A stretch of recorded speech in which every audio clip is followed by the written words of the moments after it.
of the OR Society. I'll now hand you over to Julian.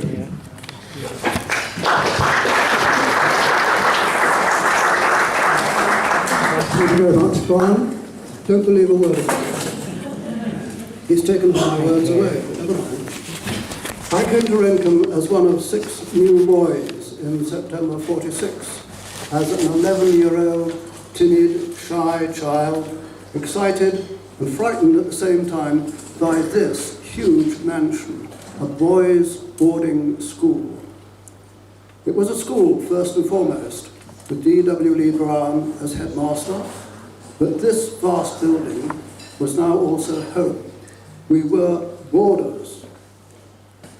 I was definitely homesick on my first night here and snivelled all night. And that provided the first lesson I learnt from Rendcomb. Always check, before you go to sleep, that you have a handkerchief, either in your top pocket or in your pyjama pocket.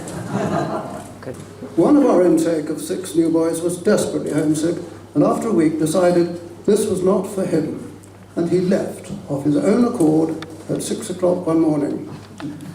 He was never seen here again. I wrote my first postcard home saying, "Great excitement this week. One of the new boys has escaped." Note the word boys in my description of Rendcomb. Boys, yes, it was all boys, a grand total of only 86, ranging in age from 11 to 18. There were no girls.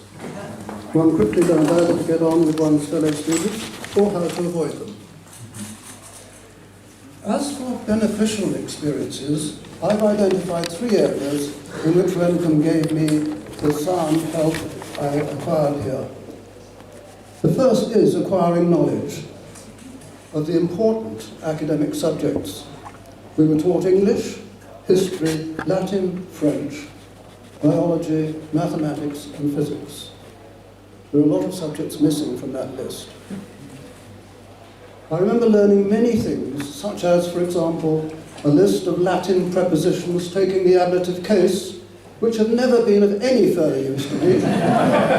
But things like the importance of reading the question, how to write a good essay, how to conduct an experiment and examine the results, have all been of great value.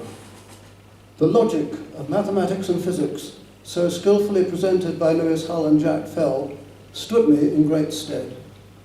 So did that advice about read the paper carefully before answering the question, and also the ability to write clear, precise reports, thanks to Kathleen James. The second area is all the other information that one obtains, partly by direct teaching, and partly by the osmosis of conversation with others. And the two which I appreciate still most are music and art, both of which still give me very great pleasure. The third area, which I will call experience, which is a catch-all phrase for everything else, gave me the give and take of rough with the smooth, learning to live with a large group of other people in an all-male boarding environment, making good friends, some for life, many of whom I've met again today, following routines and timetables, playing sports, and doing public work. Capital T. One acquired social abilities and behaviours, and I think largely through DWLB, an understanding of the differences between right and wrong, truth and untruth. Got the tremors, sorry. It's all a question of age. Just open it for me. Thank you, sir.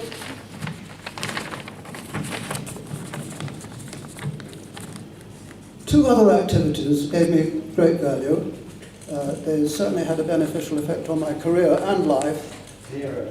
The first was the general meeting, the weekly assembly of the middle and upper school boys, which gave the boys the authority and responsibility of organising and running many of the non-academic school activities.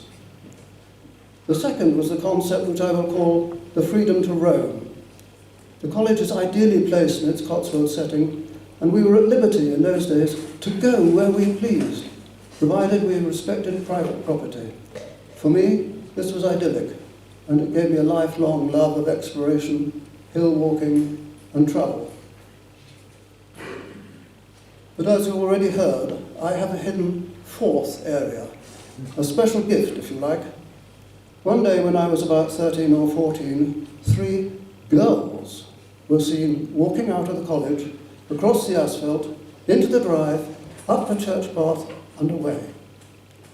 Bear in mind, there were no girls in the school. This was unprecedented. I asked my neighbour who they were. He told me. The tallest one on the left was Hermione Lee Brown, the daughter of the headmaster, and the other 2 were the daughters of Mr. and Mrs. James, teachers of history and English. The one in the middle was called Helen, and the smaller one on the right was called Catherine. I thought. I like the one in the middle. To cut a long story short, I still do.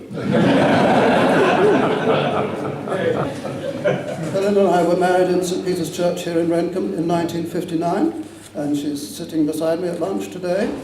I'm pleased to say that she tells me every day that in her eyes, I still look okay. I find this encouraging,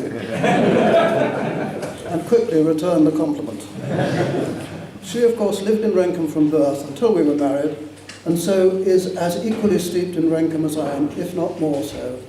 This happy life together is actually the greatest gift Rendcomb has given me, even if it wasn't the original intention.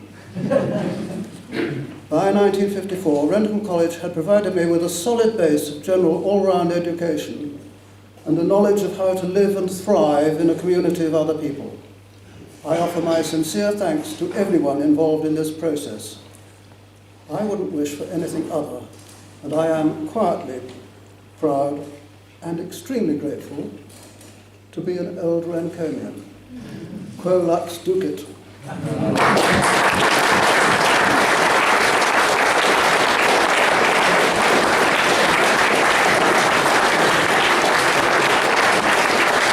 Thank you, Julian.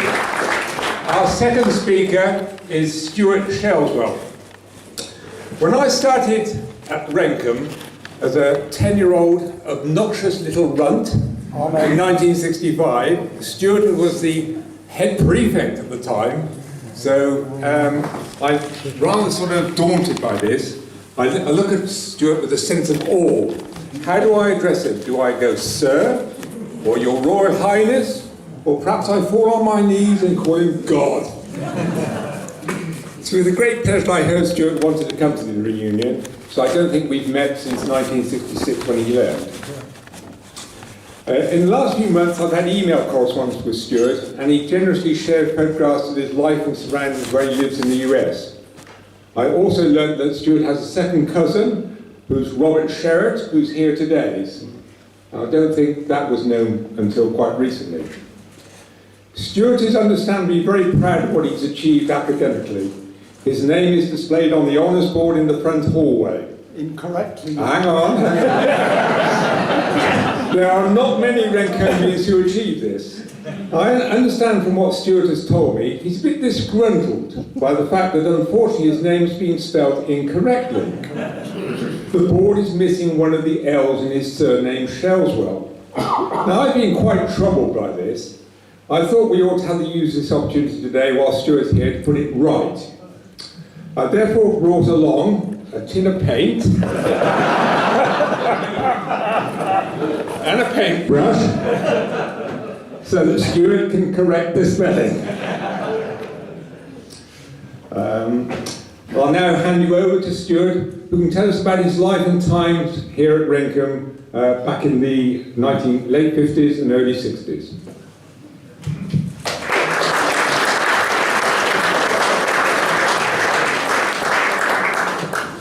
Thank you, Brian. Can you hear me at the back over there? That side? Good. Actually, as a follow-on to that, my name should have appeared twice, because when I obtained my master's, Master of Science degree at Cambridge. A few years later, I notified the OR magazine, and indeed it was printed in that. But my name never appeared on the honours board. And I suspect that when the signwriter was chastised for missing the L in the first time, and then told to put S.H. Shellswell, MSc, Control Engineering, St Catherine's College, Cambridge, he probably said, I only have this much space, no way. And in fact, when I arrived this morning, early on, and introduced myself to Brian, we had never spoken before, he was a little concerned that my American, Bostonian, Gloucestershire accent would cause trouble with understanding my talk. So he suggested that I should have a short dialect, accent, and spelling test. I failed the accent and dialect test miserably. It contained difficult words like schedule, process, and tomato. No way.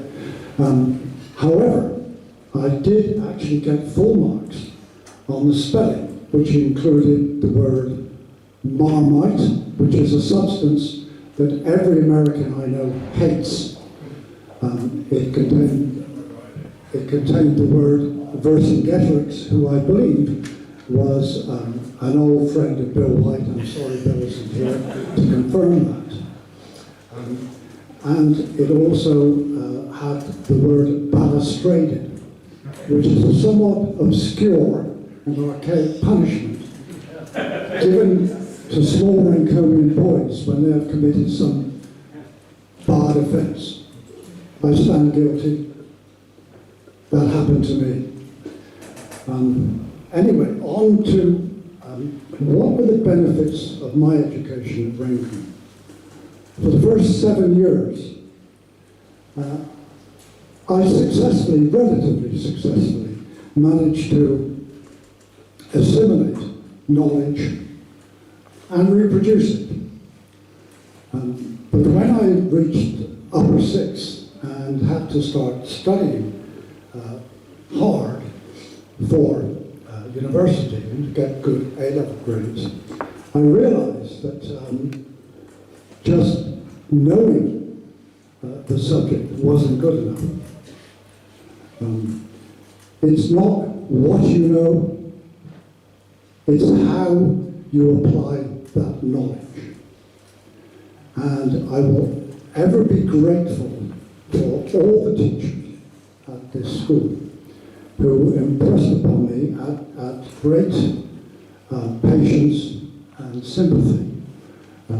And to a certain extent, a lot of hard work on my part. They conveyed that ability to me. This stood me in very good state at university and following research at Cambridge.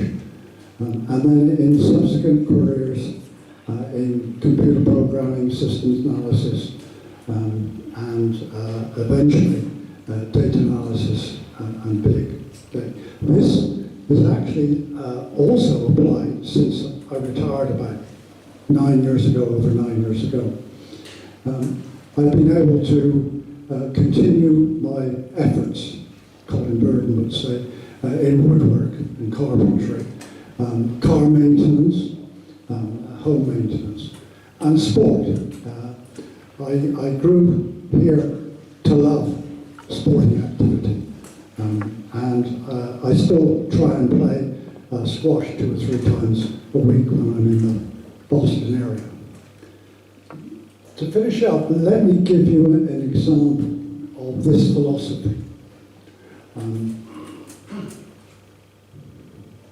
In spite of all the name tags that you have, I've been having difficulty in associating names with faces.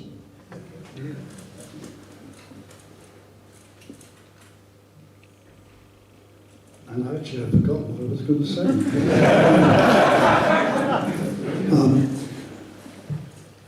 And I thought, what is the problem here? Remember, identify the problem, look at the possible solutions and implement them.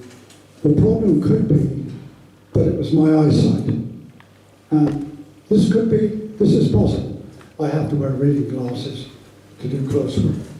It could also be my memory, because as Brian has said, it's 56 years since I saw any of you. But then the creative part kicked in. And I realized, in fact, the problem is you have all changed your hairstyle. And a few of you, well, maybe more than a few of you, have actually tinted your hair white in order to further confuse you.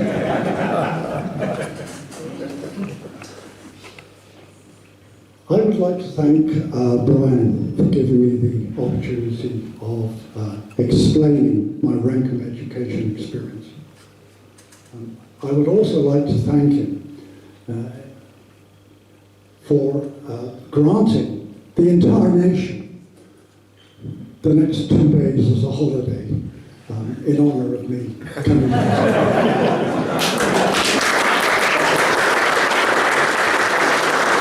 Thank you very much, Stuart. Our third speaker is David Tyler. David was here at Rendcomb from 1965 to 1970, and after university went on to have an extremely successful business career. One of the most high-profile positions that David held was as chairman of Sainsbury's.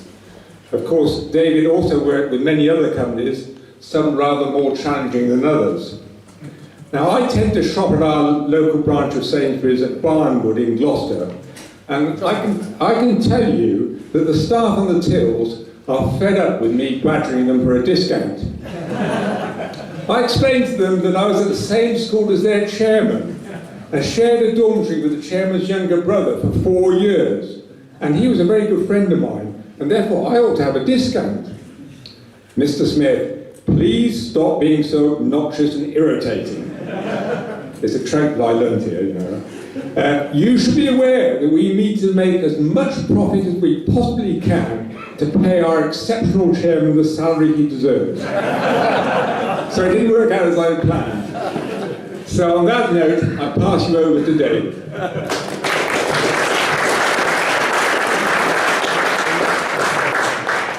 Well, thank you, Brian. And I've no idea that our staff were as well trained as that. My goodness. You only learn these things when you come to these unusual occasions. Now, can everybody hear me? Is it all right?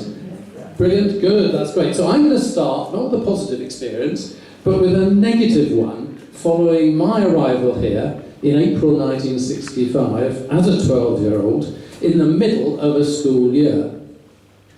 So I was different arriving then, and my classmates reacted to that fact by nicknaming me the Runt and giving me a certain amount of grief during that first term. For example, I suffered the indignities of the bog flush. Now, I wonder how many others here would be willing to admit that they too were given that treatment at some point in that early time here at Rendcomb. A particular form, I think, of Rendcomb's love and affection for its young boys when they arrived. Well, anyway, affected by that experience, as I got more senior in the school, I would never tolerate the occasional instances of bullying that I came across, and I still come down on it like a ton of bricks if I find it in the workplace. So that's Mark 1 to Rendcomb. Now, many of you will remember that the approach at Rendcomb was somewhat hair-shirtish. Dormitories with old metal-framed beds with horsehair stuffed thin mattresses, swimming in a cold pool even in the autumn term, playing sport on top however wintry or torrid the conditions, doing PE or judo in that frozen gym over there. What was a gym then? No wonder my younger brother, who's here with me today, feels that his time here was the ideal preparation for his many years subsequently in the SAS. I learned early on here at Rendcomb the importance of contributing to the school and the local community, and not just as thinking of myself. We were obliged to do PW, we've had other people talk about that already, public work, and that obligation never changed as my life here continued to get more busy, particularly with academic pressures. I was doing anything from the washing up all weekend, and I'm still an expert washer-upper today, ask my wife, as a result, to weeding the gardens, a duty that I never took to. But my friend here, Alan Lamb, learned a lot from that, he told me the day, and is your gardener of need if you ever need one. Some of you will remember that one year our responsibility every week, come fair weather or foul, was to trudge up to top to clear stones by hand from a large field which was being converted into a games pitch. It was back-breaking work, and we of course weren't paid a penny for doing it. And I remember thinking, what a strange world it was. One in which my parents were paying fees to this school, which was then using me to do a manual labouring job for free. Something wrong there. But tough, perhaps, it was. But it has certainly taught me throughout my life to pay the greatest respect to any individual, however menial the job he or she was doing. So another score for Rendcomb. I also learned a great deal from Rendcomb's system of self-government, the meeting, which you've heard about already. It taught me very early on to take an interest in how the community was being run, and also taught me how to speak in public. On the first occasion that I stood up at the meeting, in the room we were in before, as a 13-year-old, I remember I was incredibly nervous and failed hopelessly to get over my points coherently. The next speaker kindly said I was incomprehensible, and he was right. Hopefully I've learnt a little about that one too. Indeed, as a result of that participation in the meeting, I started to learn how to influence decisions and how to bargain and negotiate, and indeed how to speak a bit. And all because of the far-sighted way that Rendcomb was run. It certainly set me up for the future, and no doubt many others. And as a result of all this too, I had my first experience of the retail industry right here in Rendcomb. You'll remember that we boys used to run our own tuck shop here within this system of self-government, and someone had to volunteer to help run it, and so I put myself forward one term to do that, and I was voted in.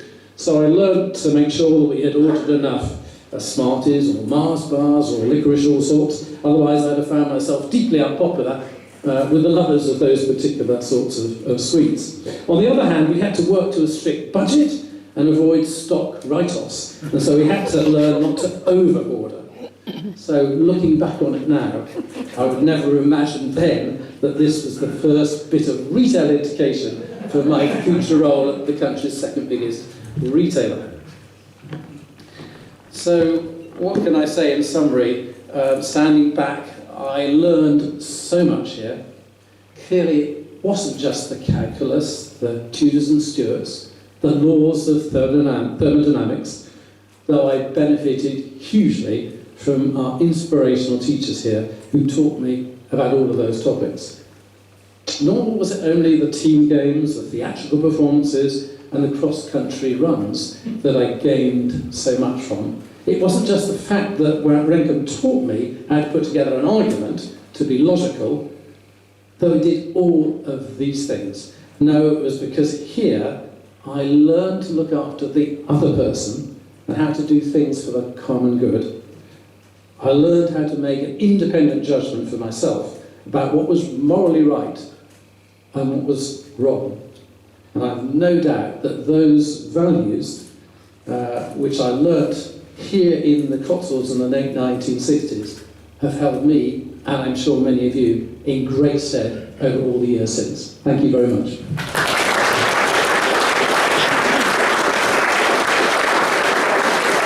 very much, David. Our final speaker today is Hamish Wilson.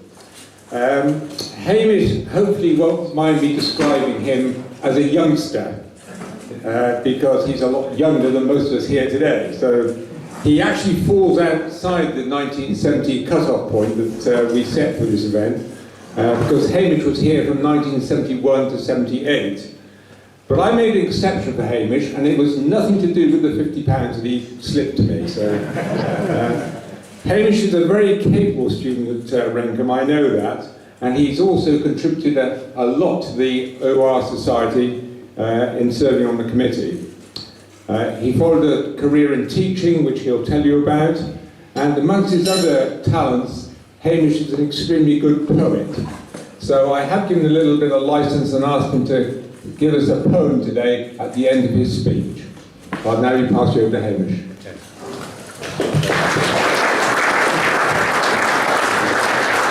Thank you, Brian. Can you all hear me at the back? It's not too close, not too far away. Back there. So good. Speaking as an ex-teacher, I can safely say that one of the outstanding features of rendcomb in the 1970s was the freedoms it offered its pupils. I can remember as an 11-year-old taking a packed lunch the first weekend I was at the school and walking to Chedworth with a new made friend. This was both exhilarating and terrifying. Exhilarating to be let loose from adult supervision, and terrifying in the sense we mistimed the walk and we were worried we'd be late back for tea. We chanced our arm on a possible shortcut and just made it back in time for roll call. Being in the heart of the countryside was a joy, and it was a delight to be able to leave the confines of the classroom and walk straight out into open country. Nowadays, I'm sure such freedoms are rarely enjoyed due to health and safety constraints, but such freedoms were invaluable in allowing me to assess risk and take responsibility.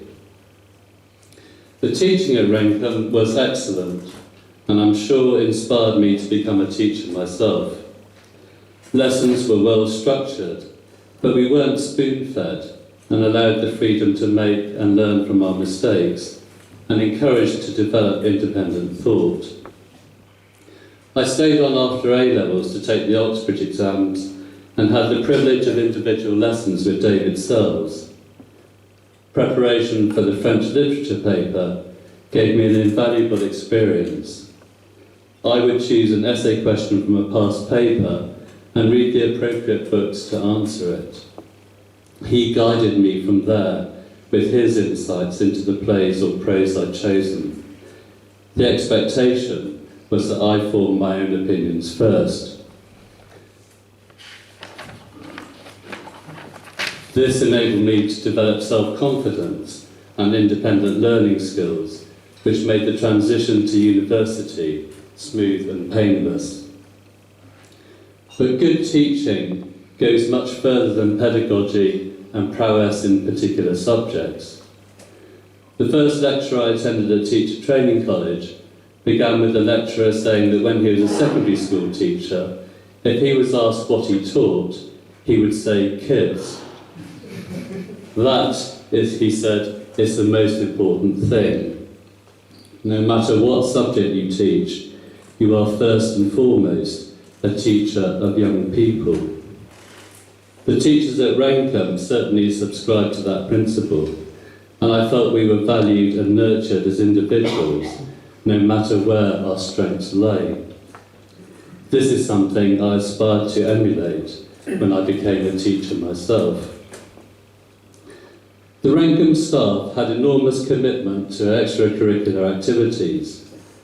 I took full advantage of the opportunity to do music and drama.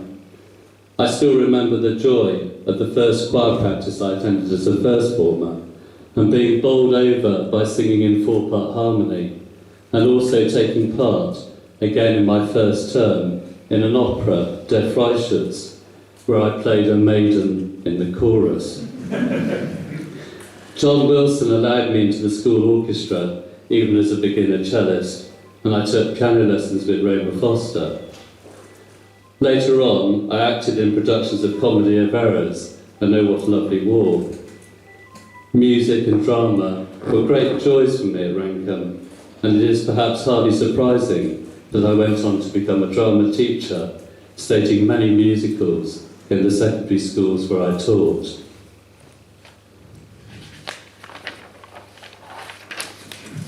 Such extracurricular activities, no doubt, do much to foster positive relationships between teachers and pupils.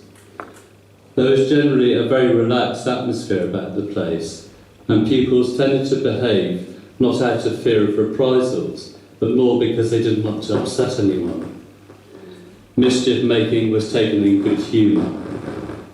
I remember one breakfast where Bill White announced with a characteristic raised eyebrow that he would like to see after Grace the person who put the sock in the bell.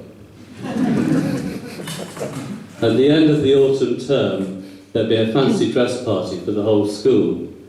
Everyone dressed up, including the staff, and I enjoyed watching and later participating in the sketches in which the teachers were sent up by the pupils. Underpinning staff-pupil relationships, there was a sense that the staff really cared for their charges. I remember being in a panic on the verge of A-levels, and Bill White coming to my study to check if I was all right and give me encouragement for the coming weeks. All these attributes of care, commitment and encouragement were things I tried to foster in my own teaching, and the Rendcomb staff provided me with some great role models. One of the things that also impressed me about Rendcomb in the 70s was the degree to which pupils had responsibilities for the running of the school. I was an active participant in the general meeting and its committees, which gave me an insight into political processes and developed confidence to speak in public.